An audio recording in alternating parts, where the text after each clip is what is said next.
सफर के दौरान बेताल ने राजा विक्रमादित्य को एक और कहानी सुनाई और कहा, सुनो राजा, काशी में प्रताप मुकुट नाम का राजा राज्य करता था। उसके वज्र मुकुट नाम का एक बेटा था। एक दिन राजकुमार दीवान के लड़के को साथ लेकर शिकार खेलने जंगल गया। घूमते घूमते उन्हें तालाब मिला। उसके पानी में कमल खिले थे और हंस किलोल कर रहे थे। किनारों पर घने पेड़ थे जिन पर पक्षी चहचहा रहे थे। दोनों मित्र वहां रुक गए और तालाब के पानी में हाथ मुंह धोकर ऊपर महादेव के मंदिर पर गए। घोड़ों को उन्होंने मंदिर के बाहर बांध दिया। वो मंदिर में दर्शन करके बाहर आए तो देखते क्या है कि तालाब के किनार कोई राजकुमारी अपनी सहेलियों के साथ स्नान करने आई है। दीवान का लड़का तो वहीं एक पेड़ के नीचे बैठा रहा, पर राजकुमार से न रहा गया। वह आगे बढ़ गया। राजकुमार ने उसकी ओर देखा तो वह उस पर मोहित हो गया। राजकुमारी भी उसकी तरफ देखती रही। फिर उसने किया क्या कि जूड़े में से कमल का फूल निकाला, कान से लगाया, दांत से कुतरा, पैर के नीचे दबाया और फिर छाती से लगा अपनी सखियों के साथ चली गई। उसके जाने पर राजकुमार निराश हो अपने मित्र के पास आया और सब हाल सुनाकर बोला, मैं इस राजकुमारी के बिना नहीं रह सकता, पर मुझे न तो उसका नाम मालूम है न ठिकाना। वह कैसे मिलेगी? दीवान के लड़के ने कहा, राजकुमार आप इतना घबराए नहीं, वह सब कुछ बता गई है। राजकुमार ने पूछा, कैसे? वह बोला, उसने कमल का फूल सिर से उतार कर कानों से लगाया तो उसने बताया कि मैं कर्नाटक की रहने वाली हूँ। दांत से कुतरा तो उसका मतलब था कि मैं दंतावट राजा की बेटी हूँ। पांव से दबाने का अर्थ था कि मेरा नाम पद्मावती है। और छाती से लगाकर उसने बताया कि तुम मेरे दिल में बस गए हो। इतना सुनना था कि राजकुमार खुशी से फूल उठा। बोला, अब मुझे कर्नाटक देश में ले चलो। दोनों मित्र वहाँ से चल दिए। घूमते फिरते सैर करते दोनों कई दिन बाद वहाँ पहुंचे। राजा के महल के पास गए तो एक बुढ़िया अपने द्वार पर बैठी चरखा कातती मिली। उसके पास जाकर दोनों घोड़ों से उतर पड़े और बोले, माई, हम सौदागर हैं, हमारा सामान पीछे आ रहा है, हमें रहने को थोड़ी जगह दे दो। उनकी शक्ल सूरत देखकर और बात सुनकर बुढ़िया के मन में ममता उमड़ आई। बोली, बेटा, तुम्हारा घर है, जब तक जी में आए रहो।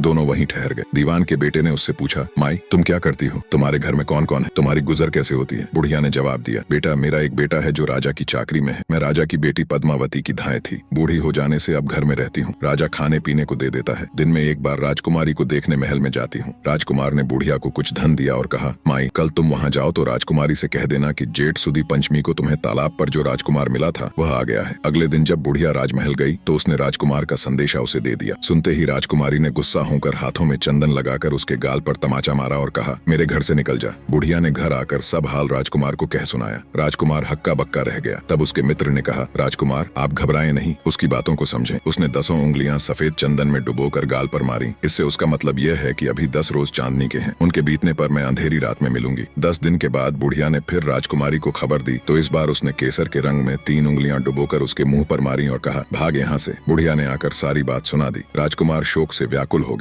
दीवान के लड़के ने समझाया, इसमें हैरान होने की क्या बात है? उसने कहा है कि मुझे मासिक धर्म हो रहा है, 3 दिन और ठहरो। 3 दिन बीतने पर बुढ़िया फिर वहां पहुंची। इस बार राजकुमारी ने उसे फटकार कर पश्चिम की खिड़की से बाहर निकाल दिया। उसने आकर राजकुमार को बता दिया। सुनकर दीवान का लड़का बोला, मित्र, उसने आज रात को तुम्हें उस खिड़की की राह बुलाया है। मारे खुशी के राजकुमार उछल पड़ा। समय आने पर उसने बुढ़िया की पोशाक पहनी, इत्र लगाया, हथियार बांधे। दोपहर रात बीतने पर वह महल में जा पहुंचा और खिड़की में से होकर अंदर पहुंच गया। राजकुमारी वहां तैयार खड़ी थी। वह उसे भीतर ले गई। अंदर का हाल देखकर राजकुमार की आंखें खुल गईं। एक से एक बढ़कर चीजें थीं। रात भर राजकुमार राजकुमारी के साथ रहा। जैसे ही दिन निकलने को आया कि राजकुमारी ने राजकुमार को छिपा दिया और रात होने पर फिर बाहर निकाल लिया। इस तरह कई दिन बीत गए। अचानक एक दिन राजकुमार को अपने मित्र की याद आई। उसे चिंता हुई कि पता नहीं उसका क्या हुआ होगा। उदास देखकर राजकुमारी ने कारण पूछा तो उसने बता दिया। बोला, वह मेरा बड़ा प्यारा दोस्त है, बड़ा चतुर है, उसकी होशियारी ही से तो तुम मुझे मिल पाई। राजकुमारी ने कहा, मैं उसके लिए बढ़िया बढ़िया भोजन बनवाती हूँ, तुम उसे खिलाकर तसल्ली देकर लौट आना। खाना साथ में लेकर राजकुमार अपने मित्र के पास पहुंचा।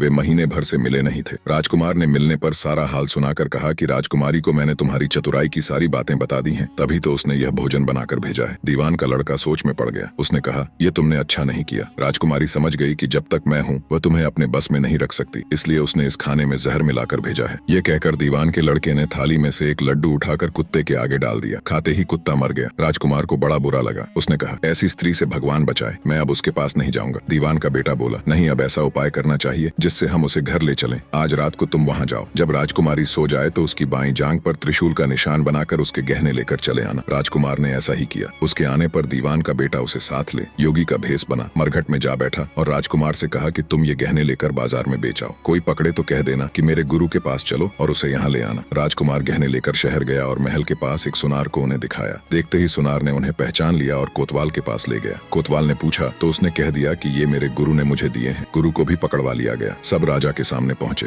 राजा ने पूछा, योगी महाराज, ये गहने आपको कहाँ से मिले? योगी बने दीवान के बेटे ने कहा, महाराज, मैं मसान में काली 14 को डाकिनी मंत्र सिद्ध कर रहा था कि डाकिनी आई। मैंने उसके गहने उतार लिए और उसकी बाईं जांघ में त्रिशूल का निशान बना दिया। इतना सुनकर राजा महल में गया और उसने रानी से कहा कि पद्मावती की बाईं जांघ पर देखो कि त्रिशूल का निशान तो नहीं। रानी ने देखा तो सही में निशान था। राजा को बड़ा दुख हुआ। बाहर आकर वह योगी को एक ओर ले जाकर बोला, महाराज, धर्मशास्त्र में खोटी स्त्रियों के लिए क्या दंड है? योगी ने जवाब दिया, राजन, ब्राह्मण, गौ, स्त्री, लड़का और अपने आश्रय में रहने वाले से कोई खोटा काम हो जाए तो उसे देश निकाला दे देना चाहिए। यह सुनकर राजा ने पद्मावती को डोली में बिठाकर जंगल में छुड़वा दिया। राजकुमार और दीवान का बेटा तो ताक में बैठे ही थे। राजकुमारी को अकेली पाकर साथ ले अपने नगर में लौट आए और आनंद से रहने लगे। इतनी बात सुनाकर बेताल बोला, राजन, यह बताओ कि पाप किसको लगा है? विक्रम ने कहा, पाप तो राजा को लगा। दीवान के बेटे ने अपने स्वामी का काम किया। कोतवाल ने राजा का कहना माना और राजकुमार ने अपना मनोरथ सिद्ध किया। राजा ने पाप किया जो बिना विचारे उसे देश निकाला दे दिया।